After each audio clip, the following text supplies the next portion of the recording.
అది గొప్ప ఉన్నతమైన స్థితిలో ఉన్న దావీదు మహారాజు కూడా ఆయన అద్భుతమైన మాట పలికి ఉన్నాడు. నాకు కాదు ప్రభా, నాకు కాదు, సమస్త ఘనత మహిమ మీకే కలుగును గాక.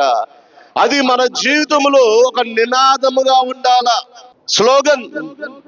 మీ జీవితంలో ప్రతి ఒక్క క్షణము, ప్రతి ఒక్క అడుగు, నువ్వు ఎవరితో మాట్లాడినా, ఉద్యోగ స్థలములో ఉన్నా, నీ కుటుంబంలో ఉన్నా, దేవుని జీవితంలో ఉపకారము చేసిన, దేవుని జీవితంలో అనేకమైన మేలులు చేసిన, శ్రమలు వచ్చినా, ఏ యొక్క ఇబ్బందులు వచ్చినా, ప్రతి ఒక్క పరిస్థితుల్లో దేవుని బిడ్డ నేర్చుకోవలసింది ఒకటి, సమస్త ఘనత మహిమ ఆయనకే కలుగును గాక.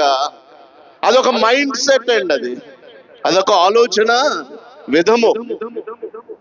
ఆ యొక్క ఆలోచన విధానము దేవుని బిడ్డల యొక్క హృదయాల్లో, మనస్సుల్లో ఎప్పుడైతే నాటబడుతూ ఉంటుందో, దేవుని యొక్క అద్భుతమైన నామము ప్రతి క్షణము, ప్రతి వేళ నామము మహింపరచబడుతూ ఉంటుంది. హల్లెలూయా.